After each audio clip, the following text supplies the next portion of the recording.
As the prophet of esports, I rely on trustworthy and meaningful data every day. Data from our research partner YouGov offers the most complete view of esports fans and gamers in the world, providing context to who they are, what they think, the brands they buy, and things they do. YouGov's connected insights and research services inform strategy at every level. If you're a team, a brand, agency, or rights holder, you should be talking with YouGov. Their partners measure and maximize ROI and are telling compelling stories with data. Visit yougov.com/gaming-esports to learn more. But they sent me, actually, what's interesting about what I got from YouGov this week, I don't know how many of you know, but Riot is actually a customer of YouGov. So like Riot relies on YouGov for data. And a good friend of Business of Esports, Matt Archambault, who's been on the podcast twice now, who works at Riot, has been working with YouGov to build data points around comparing LCS fans, so League of Legends fans, to traditional sports fans across like a number of what they call impactful data points. Okay, so this is Riot, and by the way, this is a sneak peek at this data set. YouGov hasn't even publicly announced this yet. It's going to be on their socials coming in the next few weeks. But we're getting a little sneak peek here, and it's really cool because it's Riot working, in conjunction with YouGov here to build out these data sets. So let me just bring one up here. I have two slides here which I want to bring up. And the first here talks about comparing esports fans to traditional sports fans, okay? And the first, the legend here is LCS, NBA, NFL, okay? So the purple is LCS fans, the blue is NBA fans, and the red is NFL fans. I'm sorry if you are colorblind, Jimmy. I don't know what colors these show up as to you. But this works. I'm good. The big one, the medium one, and the small one. But the first data point here was percentage of people, like percentage more likely than the general population, to notice brands who sponsor league events. So they're looking at how many, like what percentage of the population is more. What percentage is more likely than the general population to notice brands who sponsor league events? Okay. So in other words, if you're a brand and you sponsor league events, obviously 100% of LCS fans are more likely than the general population to notice those brands, right? If you're watching league events and you're a league fan, you're 100% more likely than the general population to notice those brands. What's interesting is of NBA fans, 57% are more likely to notice brands who sponsor league events, but NFL only 28%. So in other words, a basketball fan is twice as more likely than the general population to notice a brand who sponsors League of Legends.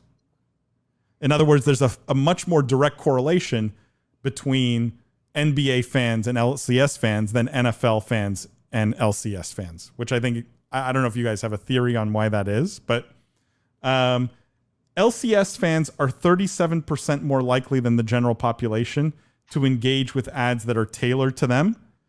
And if you look on the other end of the spectrum, NFL fans only 7% more likely than the general population. In other words, esports fans much more likely to engage with ads that are tailored to them.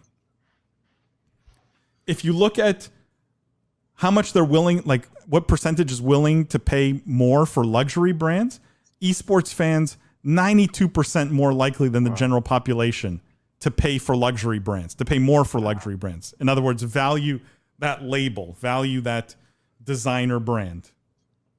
Versus 16% for the NFL. The NFL fans just don't seem to care about any of these things, which is funny because you would think the NFL fan, being older, would be maybe more willing to pay for a luxury brand, but they're not, like by a huge margin. I mean, this just, let's be honest, this just says esports or LCS, because it's about the LCS. This just says LCS fans are better fans. Right? And way more valuable. This just screams if you're a sponsor. Yeah, more valuable you're fans. That's crazy the way if to you're read not this. investing in esports. Though I will say, I mean, it strikes me maybe like because how do you qualify someone who says they're a football fan versus the general population? Like, it feels like maybe the reason why the football fan is not so different from the general population because they're like one and the same person, because most people are football fans and are the general population. So maybe there's some sort of Jeff, the one that's most interesting to me is the last one that we haven't touched on yet.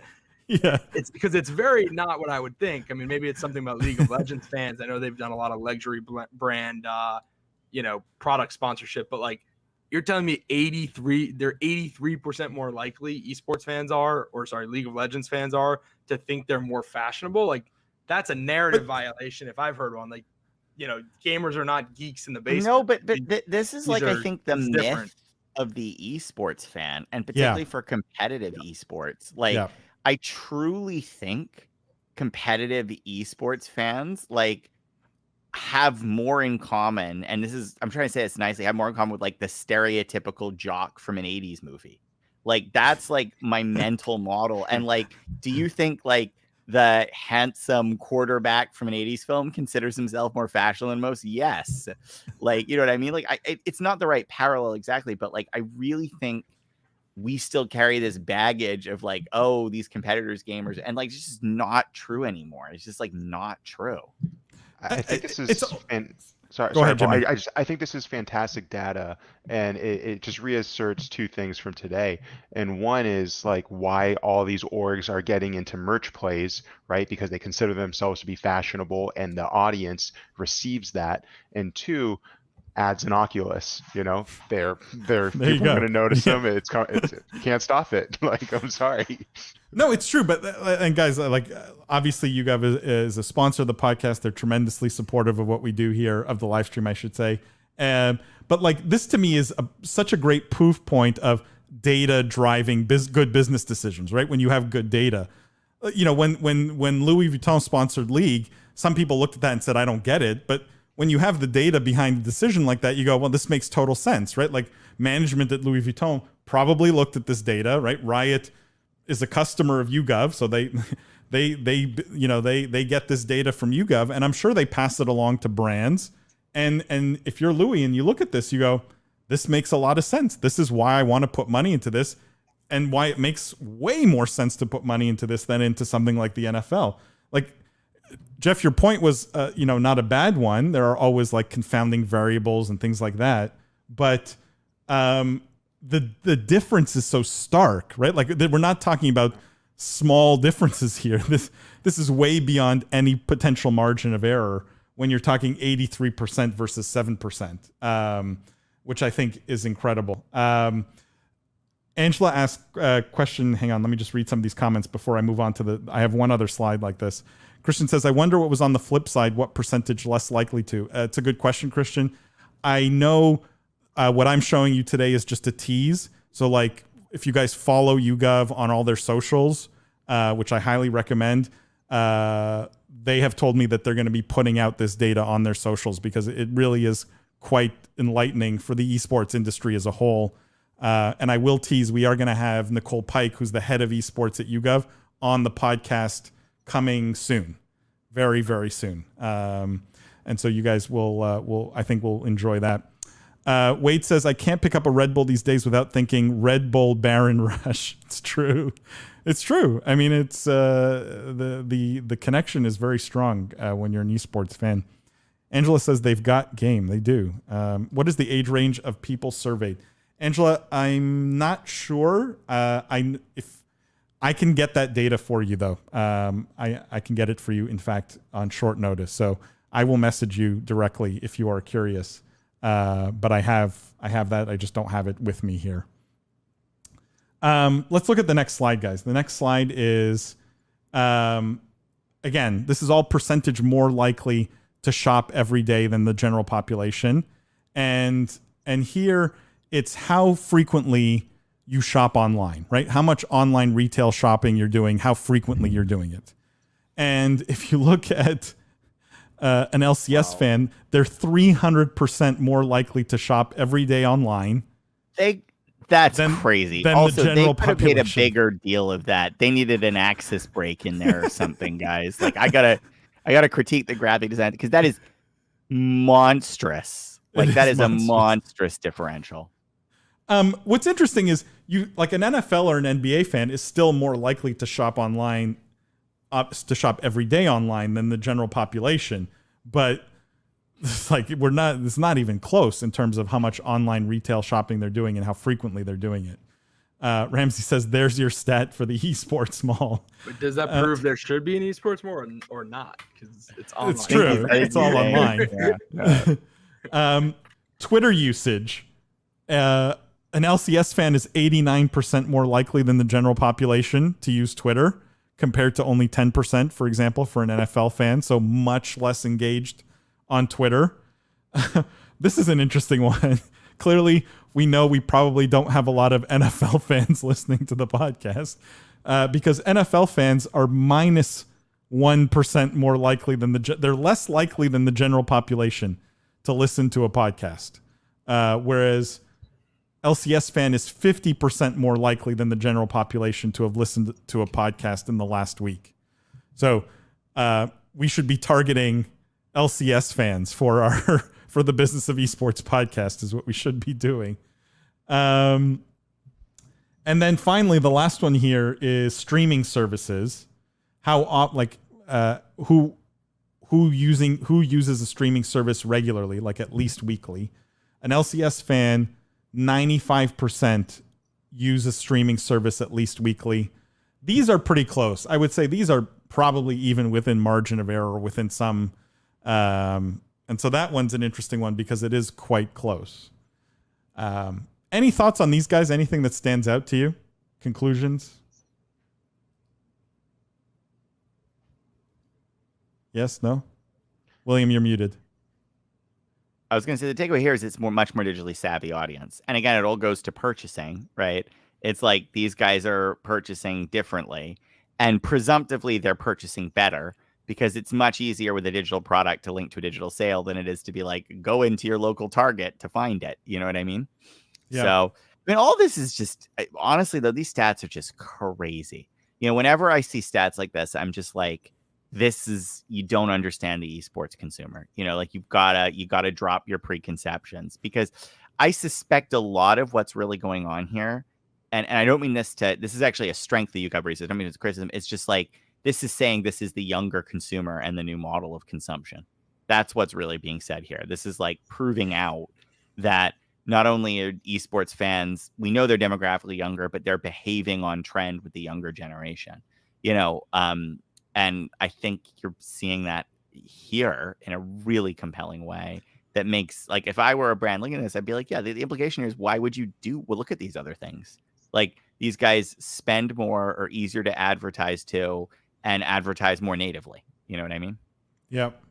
I always find these things extremely eye-opening, and I always find the data just very actionable.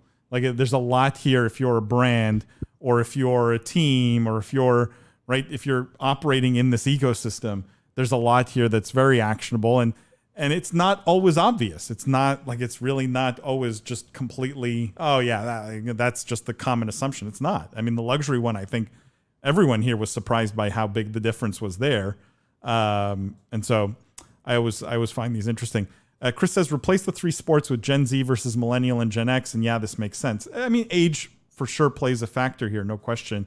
And I think that's back to Angela's point, which is the age range of people surveyed, which I can get for you guys. Wade says, great data. Thanks for sharing. I mean, Wade, like I said, this is not even out yet. You guys got a sneak peek. They sent me just these 2 slides. I know there's a whole report coming out around this. So please go show YouGov some love. Give them a follow, Twitter, LinkedIn, wherever, basically everywhere you can find them. And go check out YouGov.com/gaming-esports. I'm sure it will be posted there when it goes live as well. But like I said, this is part of a much bigger study that they did with Riot. Riot is a customer of theirs. And I think that we're all going to be very surprised at the data that comes out of it. Angela says, can we get their average spend? Angela, I think, like I said, I think it's in the full report, but I'm not sure because even I haven't seen the full report. Christian says, the amateur esports team I'm working with, average monthly spend per player on gaming products is $800 a month. Wow. That's a lot. What are they buying every month for $800? That's like Paul type spending. That's more like a day, but like an hour. It's like an hour. Greg says the streaming chart is very surprising. Surprised NFL and NBA fans stream so much given the older age group. I mean, Greg, it's streaming services, right? So this would include like Netflix and like Hulu and, you know, stuff. I think it's more just everybody uses streaming services today. Like you can't escape them. Yeah. And Angela says, and Nicole rocks. Angela, you're absolutely right. She does. Like I said, she's going to be on the podcast very, very soon. So definitely stay tuned for that. Guys, that wraps up the YouGov segment here. Hopefully everyone enjoyed that. We're going to keep doing that every single week. I can't promise we're going to have like really unique stuff like this every single week, but it was cool that we got a sneak peek here.